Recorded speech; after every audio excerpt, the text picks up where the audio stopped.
Davi: há ainda alguém que ficasse da casa de Saul, para que eu faça bem por amor de Jonatas? E havia um servo na casa de Saul, cujo nome era Ziba, e o chamaram que viesse a Davi. E disse-lhe o rei: és tu Ziba? E ele disse: servo teu. E disse o rei: não há ainda alguém da casa de Saul, para que eu use com ele de beneficência de Deus? Então disse Ziba ao rei: há ainda um filho de Jonatas, aleijado de ambos os pés. E disse-lhe o rei: onde estás? E disse Ziba ao rei: eis que está em casa de Maquir, filho de Amiel, em Lodebar. Até aqui, meus amados. Pode tomar seu assento, adorando e exaltando o nome do Senhor. E nesses minutos vamos poder meditar um pouco sobre Lodebar. Se fosse para colocar um tema nessa noite, eu colocaria: Lodebar não é o fim. Lodebar não é o fim. Irmãos, é bem verdade que o livro de 2 Samuel, ele enfatiza a ascensão do menino rei, a qual, ungido no meio de seus irmãos, um improvável, a qual Deus mostrou-se para o profeta Samuel que a escolha de Deus, ela é diferente da escolha humana. O homem, ele escolhe pela vista, pelo que ele está vendo. Ele escolhe pelo que está diante dos teus olhos, pela formosura, pela aparência. Só que Deus, ele vê o que está dentro. E graças a Deus, porque Deus vê o que está dentro, né? Porque senão eu e você não estaremos aqui. Se fosse para que nós pudéssemos ser escolhidos porque nós tivemos, porque nós temos, ou pelo nosso bem financeiro, talvez, certamente não estaremos aqui. Poucos estariam. Mas Deus, ele consegue enxergar dentro de mim e de você algo que muitas das vezes eu e você não conseguem. Deus, ele consegue enxergar uma capacidade que muitas das vezes eu e você não sabemos que temos. E Deus consegue enxergar o valor que eu e você tem, que muitas das vezes nós não damos o próprio valor que nós temos dentro de nós. E é bem verdade que o inimigo, ele consegue enxergar também dentro de mim e de você algo que muitas vezes nós também não conseguimos enxergar, que é a presença de Deus. Então a chamada de Deus e a escolha de Deus, ela vem da contramão do ser humano. E é bem verdade que Davi, ele é escolhido entre seus irmãos, só que num dia simples, num dia a qual ele não esperava. E o que eu gosto de Deus é isso, é o de repente de Deus. O de repente de Deus, irmãos, pode acontecer para mim e pode acontecer para você também. Assim como aconteceu com José, aconteceu com Davi, aconteceu com grandes apóstolos, com grandes homens e mulheres de Deus, assim também o de repente de Deus pode acontecer na sua vida hoje. Hoje você pode ter entrado aqui até desanimado, triste, pensativo, preocupado, pensando no impossível, mas só que uma coisa importante é, para que Deus possa tocar, precisa do ambiente impossível, porque quando é o impossível, Deus toca. É bem verdade que, se formos lembrar alguns pontos atrás, o impossível ali do cego de Jericó era a cegueira, e Deus tocou nele e ele foi curado. Jesus tocou nele e ele foi curado. A mulher do fluxo de sangue, o impossível dela era ser curada daquele fluxo, mas ela tocando de Jesus, ela foi curada. Assim, aquela mulher que tinha perdido seu filho, o impossível dela era a morte, porque o filho havia morrido, mas Jesus chegou e tocou no impossível dela e mudou a história dela. Então, para que nessa noite Jesus possa também tocar na minha, na sua história, apresenta a Ele qual é o seu impossível, e Jesus vai entrar na sua história e vai mudar a sua vida. Davi, ele é o improvável. Davi, ele era o irmão mais novo. Davi, ele estava no pasto. E dizer que pasto é lugar de esquecimento para algumas pessoas, porque pasto na época era para pessoas, ou seja, que ficava cuidando de ovelha, pastor de ovelha. E Davi, ele estava lá no pasto, cuidando de ovelhas, mas não estava sendo esquecido. Só que o governo do momento é o governo monárquico, porque Saul já havia sido escolhido rei, e Saul começou bem. Só que Saul, ele chegou um momento que ele se desvia dos caminhos do Senhor, e Deus agora vai escolher para si um rei. Mas só que uma curiosidade aqui, eu preciso falar para os irmãos, que Saul, ele vai reinar por 40 anos. Então Saul, ele reina desde a sua mocidade até, ele tem 30 anos quando ele começa a reinar, e ele vai reinar 40 anos, ou seja, com 70 anos Saul morre. E assim a Bíblia vai dizer no começo do livro de 2 Reis, que Davi, ele é ungido a rei quando ele tinha aproximadamente 17 anos. Mas só que Davi só vai tomar o reinado a partir dos 30 anos. Só que se nós formos entender como pode, se Davi começou a reinar com 30 anos e Saul reinou 40, quando Saul foi agora, que foi rejeitado por Deus, Davi não tinha nem nascido ainda, irmãos. Já pensou nisso? Saul, ele reina 40 anos. Davi começa a reinar com 30 anos. Ou seja, quando Saul tinha 10 anos reinando sobre o povo, Davi nasce. Mas só que Deus já havia rejeitado ele. Por isso Davi escreve o Salmo 139, dizendo assim: os meus dias não te foram escondidos, e nos seus livros foram escritos dia após dia, quando nenhum deles ainda havia sido escrito, havia sido acontecido. Porque Davi sabia que Deus já tinha visto ele ainda informe, e já tinha constituído rei. Por isso Deus, ele conhece a minha e a tua história. Por isso, irmãos, não podemos desanimar, não podemos abandonar a fé, não podemos muitas das vezes querer parar na caminhada e desistir dos planos e dos projetos do Senhor. É bem verdade que a caminhada é difícil, é bem verdade que estar no Evangelho é difícil, existe verdade que existe um projeto, existe um plano, uma dificuldade para passarmos, mas aguenta firme, porque nada que acontece na minha e na sua história passou despercebido diante dos olhos de Deus. Deus, ele sabe, irmãos, quantas lágrimas nós vamos chorar. Deus sabe quantas alegrias vamos ter. Deus sabe também os momentos de perda que nós vamos acontecer na nossa vida. Deus sabe as portas que vai se abrir, e Deus sabe também as portas que vai se fechar. Mas é bem importante que tudo está no controle dele. Por isso Deus, irmãos, nos traz nessa noite para trazer uma palavra para mim e para você, para nos confortar, para nos fortalecer mais uma vez, para dizer para mim e para você que não está terminado, que Deus, ele tem o plano e o propósito no plano e no projeto dele. Se não cumpriu, porque ainda não é o momento, mas aguenta firme, porque vai chegar. É bem verdade que nós temos planos, nós temos propósito. É bem verdade que Davi não tinha propósito de ser rei, porque antes de nascer Deus já havia o escolhido. Quando ele é ungido a rei, Deus apenas está informando a ele, mas dele já era. Assim, quando Deus chama Jeremias, Jeremias já era sido profeta, porque Deus já havia o constituído desde o ventre da sua mãe, mas ele não sabia. Então, irmãos, o que impede nessa noite de Deus descer na minha e na tua história e poder mostrar aquilo que ele já revelou lá atrás para mim e para você? Nada impede, irmãos. Assim, um dia Davi levantou, foi trabalhar, pegou o seu embornalzinho, foi trabalhar com o pastor. Ele não acordou naquele dia dizendo: hoje eu vou ser rei, de maneira alguma.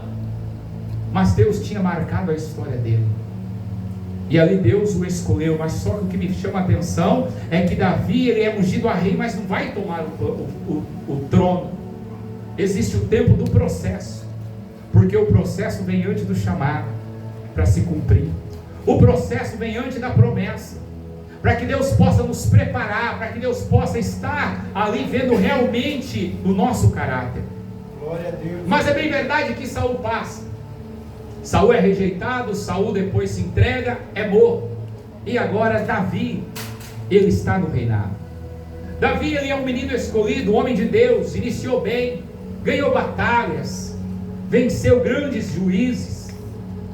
Mas agora, um certo dia, Davi está sentado no seu trono, e ele lembra-se de uma promessa que ele fez ao seu amigo esse, filho do rei Saul, chamado Jonatas. E um certo dia, quando Jonatas e Davi estavam ali, Davi estava sendo perseguido pelo Saul, eles fizeram ali uma aliança, e Jonatas já tinha uma visão, e ele olhava e dizia: o dia que Deus te abençoar, abençoa o meu povo também. E Davi agora fez uma aliança com Jonatas. Essa aliança agora passou-se geração. Jonatas era morto, Saul era morto, mas agora Davi está sentado no trono, já tinha estabelecido o seu reinado, já tinha agora ganhado fama, o reinado havia crescido. Mas agora ele começa a lembrar, e ele faz uma pergunta, e a pergunta era: existe alguém da casa de Saul para que eu seja de bem com ele?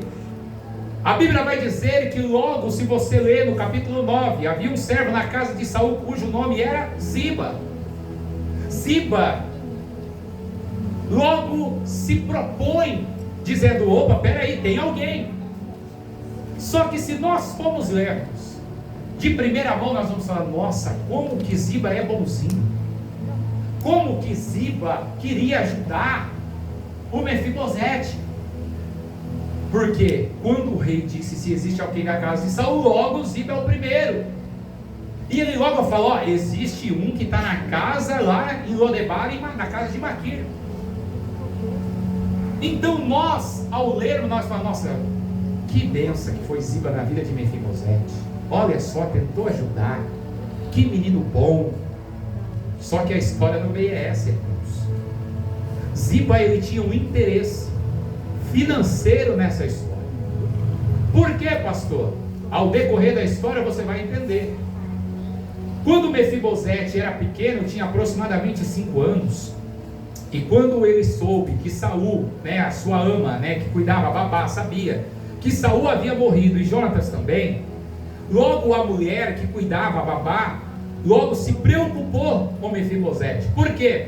Porque sabia que quando o rei morria, o rei que tomasse conta agora do reino, do próximo reino, mataria se tivesse linhagem real. Por quê? Para que quando aquela criança crescesse, não pudesse reivindicar o trono, porque era de direito. Então logo os reis matavam-se os filhos, para que não tivesse mais linhagem real.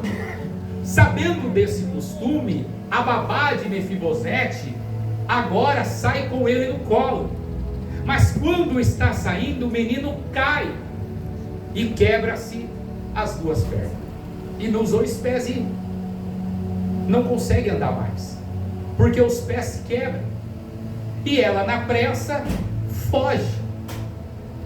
De Jerusalém até Lodebar dá quase mais ou menos 150 quilômetros.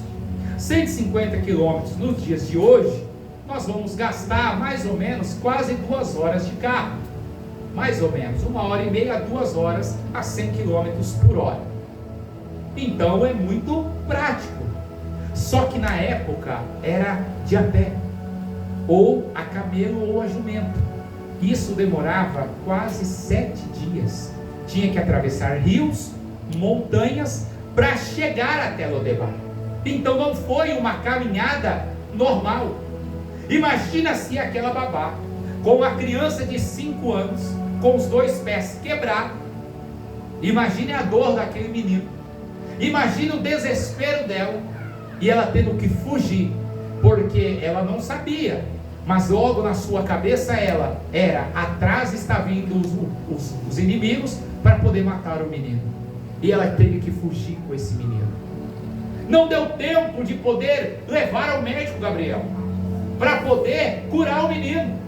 Era neto do rei, tinha os melhores médicos disponíveis, mas ela não pôde levar. Ela não pôde pegar os remédios para poder curar o menino. Poderia ter curado, mas a situação não era essa, porque ela estava fugindo. E por passar-se os dias, o osso do menino colou-se torto, e não teve mais como o menino andar, não teve mais como ele se ficar de pé, não teve como ele se locomover, como ele se locomovia, Gabriel. E agora eles estão andando 7 dias de viagem, e chega assim Lodebar. Porém os anos se passam. Lodebar quer dizer, a palavra lo é nada, debar sem pasto, sem palavra, sem nada. Mas é bem verdade que muitos de vocês, e eu já ouvi mensagens sobre Lodebar, porque Lodebar é um lugar de ruína, Lodebar é um lugar de dificuldade. Lodebar, não estou aqui para desconstruir as outras mensagens, vou colocar e aplicar segundo esta palavra. Então não vou desconstruir isso. Só que quando nós analisamos o contexto de Lodebar, Maquir era um homem rico, Lodebar era uma cidade pequena. Por que Lodebar ficou conhecida como a cidade do nada? Porque Lodebar estava em uma região a qual havia muitas guerras. E porque havia muitas guerras, as pessoas começaram a se mudar de Lodebar para outras cidades, e ficou uma cidadezinha pequenina, uma cidade pequena, não com muito comércios, não tinha muito pastos. Por quê? Porque as guerras ao redor passavam-se em cima das plantações. Por isso ficou conhecida, para quem passava-se na época, via que não tinha pasto, por isso ficou conhecida como Lodebar. Mas só que o contexto de Lodebar, havia um homem chamado Maquir. Maquir não era um homem rico, um homem de grandes posses. Segundo algumas pessoas, vai achar que quando Mefibosete vai para Lodebar, ele fica sendo pedinte na rua de Lodebar, ele fica mendigando, e até tem filmes que colocam Lodebar ali, Mefibosete e Lodebar nas ruas, mas esse não é o contexto verdadeiro.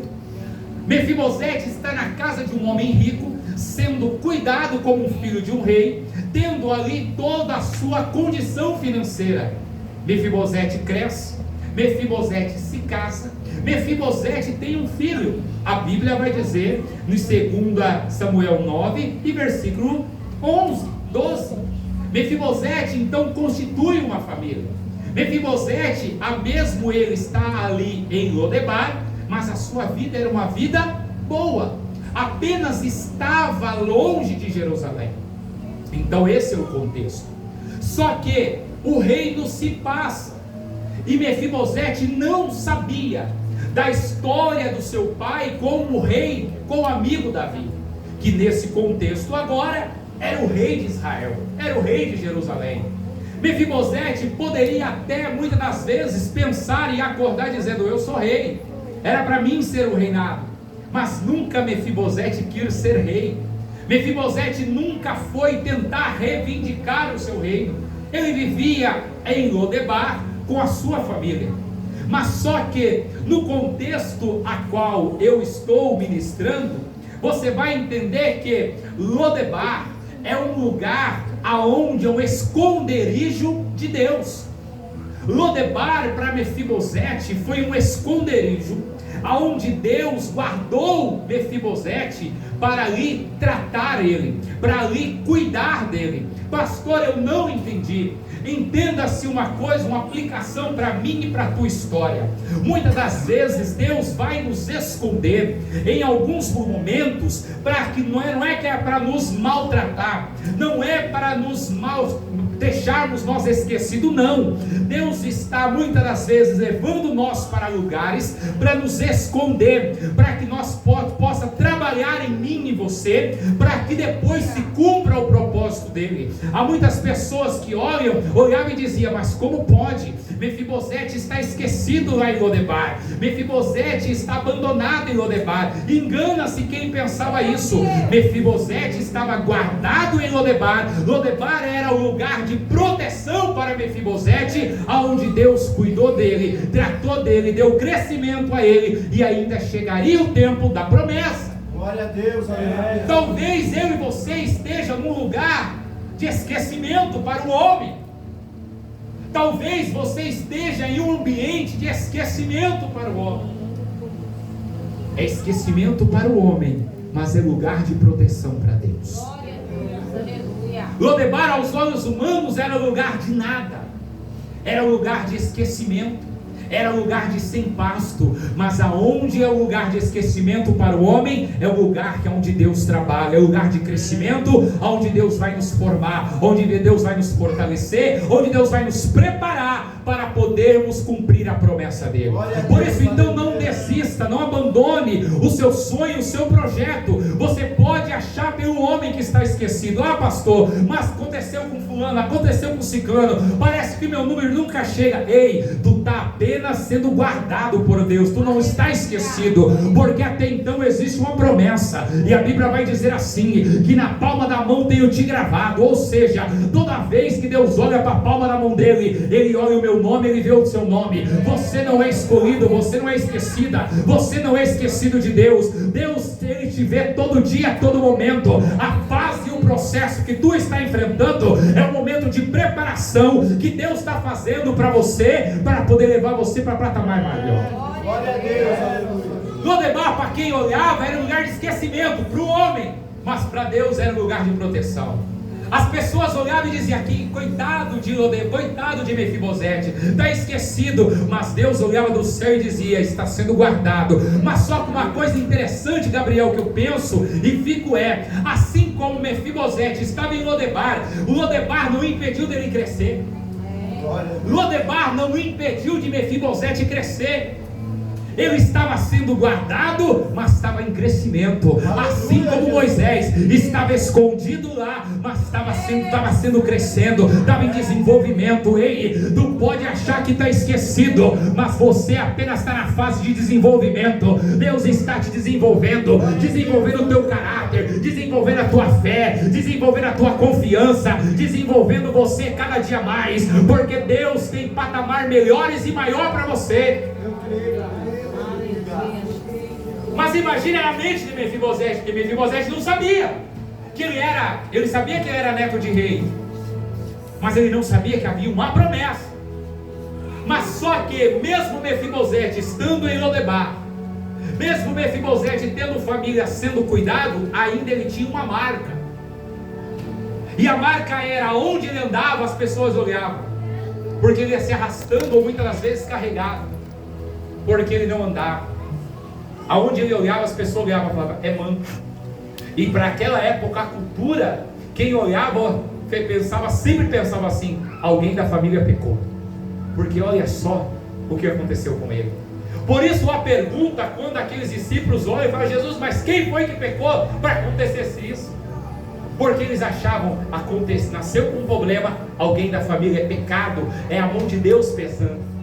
Então Mefibosete andava e as pessoas olhavam: é até neto de rei, mas é manco, é coxo. Está em Lodebar, mas é manco, é coxo. Mefibosete andava carregava essa marca. Mas só que um certo dia, Mefibosete acorda e nem esperava. Por isso que eu falo que hoje pode ser o meu e o seu de repente, irmãos. Você pode deitar hoje, dormir hoje com um problema, com a porta fechada. Amanhã Deus pode fazer o de repente na sua história. Você pode ter surpresas na sua história. Por isso acredite e crê nisso. Eu creio muito firmemente nisso.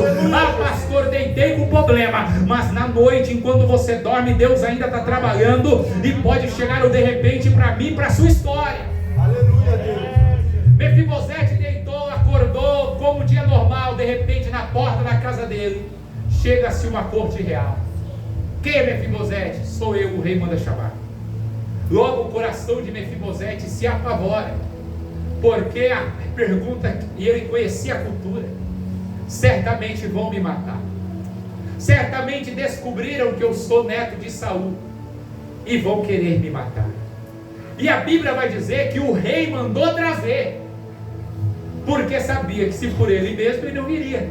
Então o rei falou: a ordem é: pega e traz, sem questionamento.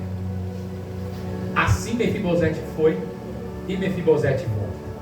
Quando ele chega, os irmãos conhecem bem a história. que o rei diz para ele: olha, a partir de hoje, aqui existe um grande mistério para nós já encerrarmos. Mefibosete, enquanto ele passava por onde fosse, olha bem, todo mundo via Gabriel, assumo que ele era coxo. Olha só, aonde ele andava. Só que agora o rei Davi diz assim: restituirei toda a sua riqueza. Meu Deus. Ele, não é que ele queria, ele não aguardava aquilo, mas o rei falou assim: tudo agora de novo é teu. Só que o que chama a atenção ainda é o mistério da mesa, porque o rei fala assim: a partir de hoje, continuamente tu comerás a minha mesa. E sabe o que é o importante? Que quando chega na mesa, o que acontece com os pés? É escondido. Mefibosete senta na mesa, a mesa esconde o que a marca ficou feito lá atrás. A mesa do rei esconde o problema que foi feito lá Glória a atrás. Deus, aleluia. Pastor, não entendi. Eu te falo e termino aqui. Eu e você foi chamado também para sentar um dia na mesa do rei. Tudo aquilo que estava contra mim, contra você, toda marca que nos jogava para trás, quando eu e você senta na mesa, nós somos perfeitos, nós somos todos iguais. Ninguém olhava e dizia: ele é manco, ele é coxo, ele é isso e aquilo. Não, porque a mesa só mostra excelência, porque a mesa cobre aquilo que um dia foi marcado lá atrás. Pastor, não entendi. Assim foi Jesus um dia, irmãos. Nós fomos marcados pelo pecado, estávamos coxos pelo pecado, estávamos ali abandonados, esquecidos, mas Jesus morreu na cruz e nos chama nós para a mesa, e agora a mesa juntamente com ele nos cobre todo o nosso pecado, todas as nossas falhas, todas as nossas fraquezas, e nós hoje continuamente sentamos à mesa do rei e temos a oportunidade. Assim também Mefibosete foi restituído, assim também eu e você sentará um dia junto com Cristo na sua mesa. E hoje estamos aqui por quê? Porque, irmãos, assim o seu sacrifício tirou toda a marca do pecado, toda a coxidão, tudo aquilo que nos jogava para trás. Quando nós sentamos na mesa, a perfeição aparece. Glória a Deus. Mefibosete foi restituído. Pastor, você não falou de Ziba. Eu vou correr rapidinho. Ziba era interesseiro. Ziba, quando surgiu a oportunidade, ele falou assim: vou falar de Mefibosete. Por quê? Porque as terras de Saul estavam com ele. Ele estava cuidando das terras de Saul. Ele estava tirando proveito das terras. Então, ou seja, se ele fala de Mefibosete, o rei na cabeça de Ziba ia matar Mefibosete, aí as terras continuariam com ele e ele viveria tranquilo para sempre. Prova disso, pastor, se você ler no capítulo 11, você vai ver que agora o rei está falando assim, e diz para ele assim: ó, a partir de agora, você e seus filhos vai trabalhar para Mefibosete. E ele logo: o rei, está tudo bem, tudo tranquilo. Agora ele diz: patrão, vai passar novamente a ser servo.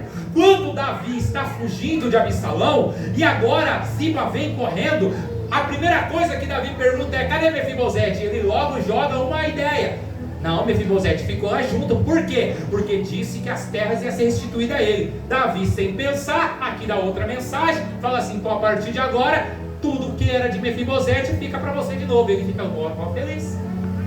Então era tudo jogo de interesse. Ziba é aquele amigo que muitas das vezes bate nas costas, mas está com a faca atrás. Toma cuidado com Ziba, porque Ziba só tem interesse, mas quem é Mefibosete tem compromisso, Deus tem compromisso com ele.